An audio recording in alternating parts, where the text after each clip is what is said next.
Buenos días, gracias por acudir a esta convocatoria y tiene por finalidad lo siguiente, es dar el conocimiento y valoración de las recientes resoluciones de la Oficina de Buenas Prácticas y Anticorrupción en relación a asuntos que afectan al Gobierno. Asuntos que son los siguientes. Por un lado, algo que está conectado con las obras de Velate, como es, a consecuencia de esto, como una de las acciones que llevó a cabo la oficina fue una resolución por la cual entendió que constituía una represalia el trasladar a aquella nave del Andaven precisamente al letrado o al funcionario que denunció las irregularidades y los posibles actos de corrupción. Eso es, por un lado, hay una resolución que ahora vamos a comentar, y por otro lado hay otras dos resoluciones por las que se abre expediente de investigación por posible conflicto de interés respecto a las dos promociones de vivienda de Nasubinsa adjudicadas a Acciona Servinavar en el barrio, en la zona, en el área de Ripagaina.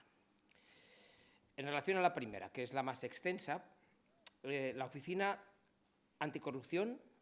ha incoado expediente sancionador al exdirector general de Obras Públicas, dimitido hace algunos meses, y al jefe de Servicio de Conservación, precisamente por los actos de represalia contra el funcionario que denunció las ilegalidades y los posibles actos de corrupción en la adjudicación de los túneles de Velate. Esto lo ha llevado a cabo porque por una presunta infracción muy grave de la Ley 2/2023 de 20 de febrero, reguladora de la protección de las personas que informen sobre infracciones normativas y de lucha contra la corrupción. El artículo 63b de esta ley lo califica como falta muy grave y prevé una sanción entre 30.000 y 300.000 euros.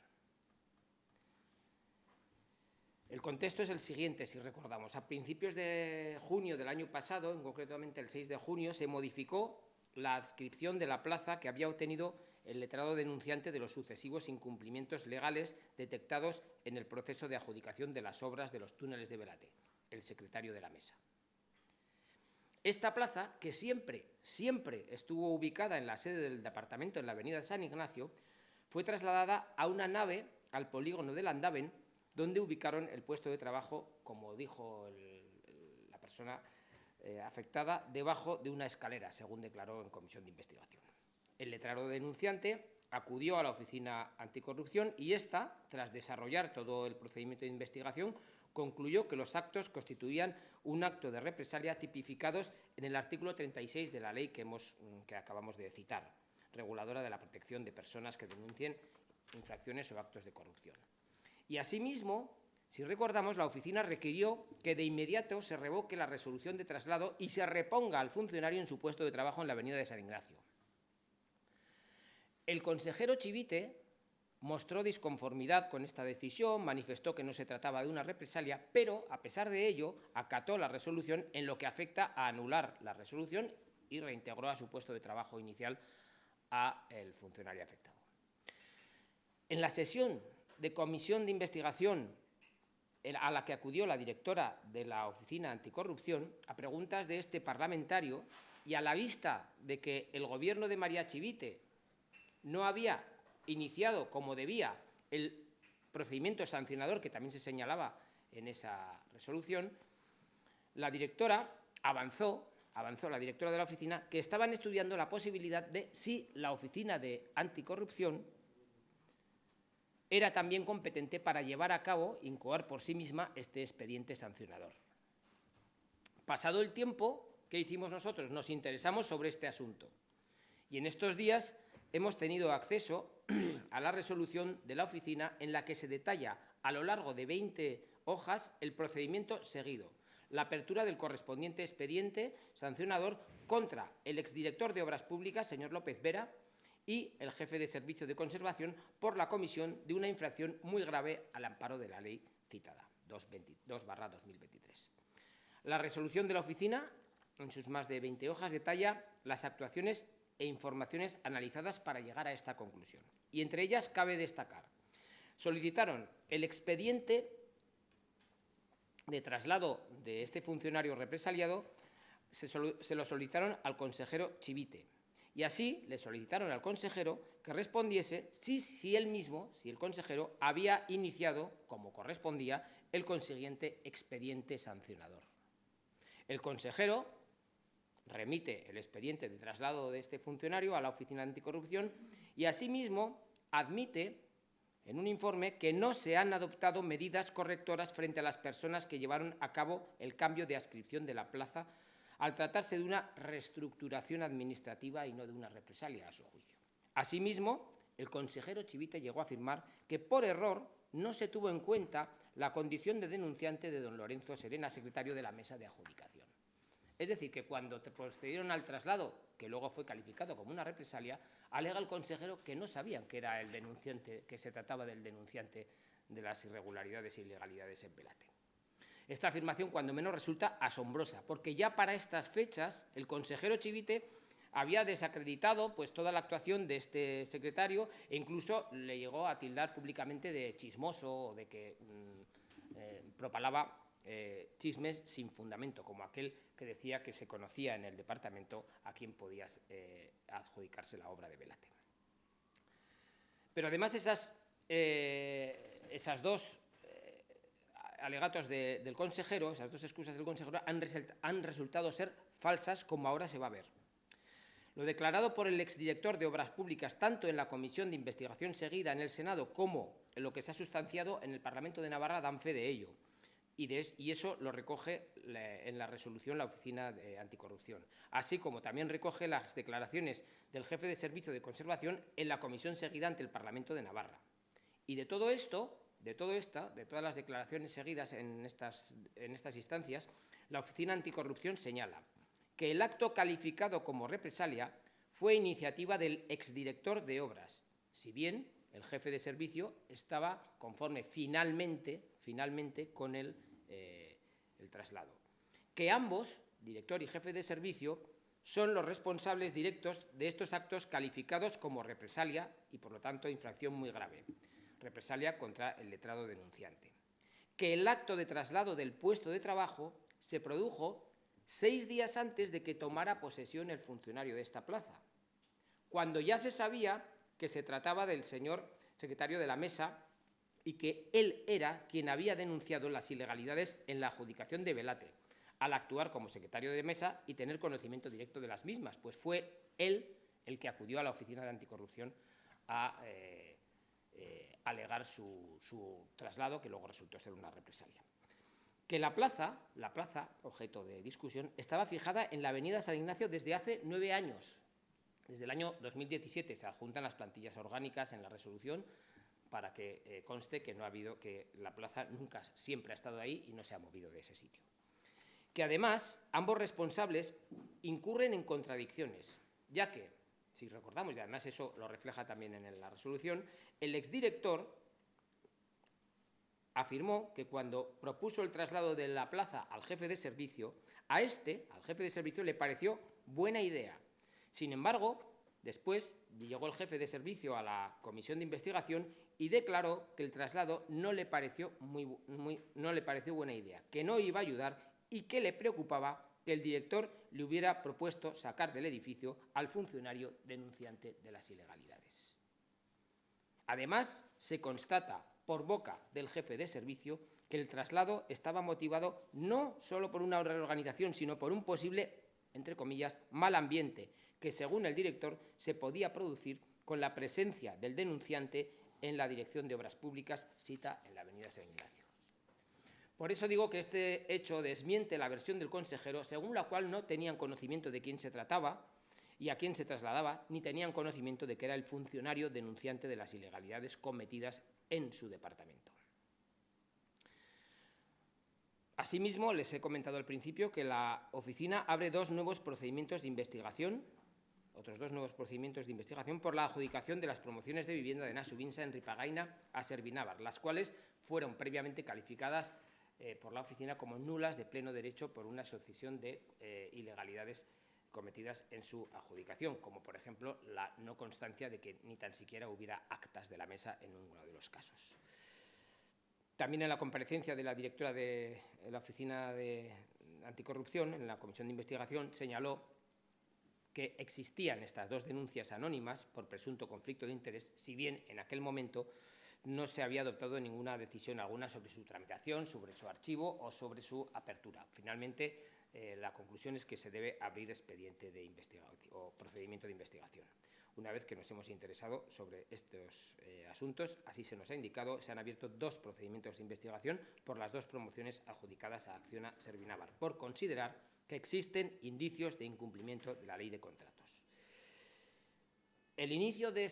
todos estos procedimientos, tanto del procedimiento sancionador como este de Nasubinsa, son conocidos en el Gobierno pues, desde hace una semana, por lo menos, aunque el Gobierno no haya dado noticia de ellos, puesto que consta que han sido trasladados tanto a los denunciados como a Nasubinsa todas las actuaciones seguidas por la Oficina Anticorrupción y son de conocimiento del Gobierno. Por lo tanto, en primer lugar, que lo que queremos valorar es que destacamos la sospechosa, cuando menos, omisión de deberes del Gobierno de Chivite, y en especial del departamento del consejero Óscar Chivite, por no incoar, como debían, el correspondiente procedimiento sancionador una vez comunicada la resolución de junio de 2025, por la que se calificaba de represalia e infracción muy grave las medidas adoptadas contra el letrado denunciante de las ilegalidades en la mesa de Velati. Ha tenido que ser la oficina, la OANA, quien, en uso de sus atribuciones, iniciase el procedimiento sancionador que debió incoar, en primer lugar, el consejero Chivite, que es el responsable directo y jerárquicamente superior directo de quienes han podido cometer la infracción. Él es quien tenía que haber abierto ese expediente, como se indicaba ya en esa primera resolución de junio del año pasado, y no lo abrió. Además, Óscar Chivite afirma con descaro increíble que no conocía que el funcionario trasladado era el denunciante, cuando públicamente, como hemos comentado, se refirió a él descalificando su actuación en varias ocasiones y llegándolo a tildar de chismoso. Más al descubierto queda cuando el traslado se produjo tras diversas discusiones entre el director general y el jefe de servicio, a sabiendas de quién se trataba el que iba a ser represaliado. Discusiones y contradicciones, ambas, que se han puesto de manifiesto en el desarrollo de la comisión de investigación seguida tanto en el Senado como en el Parlamento de Navarra y que también ha recogido la resolución de la OANA en sus fundamentos. Es decir, el subordinado directo de Óscar Chivite y el jefe de servicio discuten sobre la conveniencia de trasladar a esta persona a sabiendas de quién se trata. Y, sin embargo, el responsable superior, que es el consejero, dice que se conocía el traslado, pero no sabía de quién se trataba ese traslado, a pesar de que era la plaza precisamente donde acudía el que fue secretario de la mesa de adjudicación. Tanto los representantes del Gobierno como sus socios han acreditado que son partidarios de castigar a quien denuncia actos de corrupción y de no sancionar a quien represalia a los denunciantes. Por lo tanto, yo creo que Chivite y sus socios se quedan solos al declarar que en Velate, en las obras adjudicatarias a la empresa de Cerdán y Anchón Alonso y en todo lo que le rodea, no ha habido actos de presunta corrupción. Se quedan solos, empeñados en tapar y silenciar todo lo que ocurre ante sus ojos y se conjuran para seguir dando la espalda a la realidad. Y esto es lo que tenemos que decir sobre estas cuestiones y la valoración que hacemos, o esta primera valoración, y ahora quedamos a disposición de lo que deseen preguntar. En este caso, ¿no habría entonces una responsabilidad del máximo responsable del departamento, que era el consejero Chivite, que sigue insistiendo en que fue una reorganización y no una represalia? Pues sin ninguna duda, hubo una responsabilidad, primero porque hay una omisión de deber. Si leemos la primera resolución de la OANA, la de junio del año pasado, ya se cita la ley 2/2023 que prohíbe represaliar a quienes denuncian, y ahí ya se dice que sería susceptible de abrir el correspondiente expediente sancionador. ¿Quién tiene que abrir un expediente sancionador en una administración? Los responsables jerárquicos de la administración, que son los primeros obligados a ello. Con lo cual, esa omisión de deberes le hace incurrir en una responsabilidad grave, que queda al descubierto cuando precisamente la OANA, después de llevar a cabo todas sus aclaraciones, concluye que efectivamente procede abrir ese expediente y procede abrirlo por esa falta grave, por infracción del artículo 36 y el 63b, que es el que califica falta muy grave. La sanción de falta muy grave es la que hemos comentado al inicio de esta rueda. No se sabe exactamente qué sanción se va a aplicar a estas dos personas, ¿no? O sea, la OANA abre ese expediente sancionador y es la propia Oficina Anticorrupción la que fija la sanción, ¿o qué proceso? Sí, ahora se incoa el expediente. Se califica ya, se avanza la calificación como falta muy grave. La falta muy grave no se conoce exactamente la cuantía exacta, pero falta muy grave, la horquilla de sanción está entre 30.000 y 300.000 euros. Se incoa expediente, se nombra instructor del expediente, se da traslado a los denunciados para que aleguen cuanto estimen oportuno y, a consecuencia de eso, la OANA resolverá y establecerá la sanción, o en su caso podrá estimar algunas o todas las alegaciones que lleven a cabo. Pero lo que ocurre aquí es que la OANA ya tiene el expediente completo del traslado. O sea, ya ha visto cómo se ha promovido ese traslado, con qué fundamento se ha hecho, con qué motivación. Eso ya lo tiene. Tiene también la explicación que hemos comentado del consejero, y tiene también la declaración de los dos responsables, y además se han atribuido la responsabilidad, en comisiones de investigación, donde están obligados a decir la verdad, con lo cual tiene unos indicios más que solventes para seguir adelante con este procedimiento. En el caso de la promoción de las formaciones de VPO, entiendo que empieza ahora la investigación. ¿Qué consecuencias prácticas podría tener o qué novedad podría aportar respecto a lo que ya ha hecho la OANA sobre este tema? Aquí no tenemos más información más que la resolución de apertura del expediente, porque se trata de dos denuncias anónimas y por lo tanto no conocemos a los denunciantes, y tampoco conocemos el nombre de la persona denunciada. Cuando es por conflicto de interés es porque alguien que ha participado que presuntamente ha participado en la adjudicación ha participado también en alguna actividad relacionada con quienes han resultado adjudicatarios, pero no conocemos, porque supongo que por los elementales motivos de confidencialidad, pues el expediente se sustancia así, y solo conocemos que se ha abierto un expediente y que la oficina está investigando estos hechos. En el caso de lo que ha dicho sobre la revocación del traslado del denunciante, ¿eso ya es efectivo o todavía hay que esperar? Sí, no, eso ya se hizo. Eso se hizo prácticamente al poco tiempo de la resolución de junio de 25, de la Oficina de Anticorrupción. De hecho, el funcionario lleva ya en la Avenida San Ignacio desempeñando sus funciones.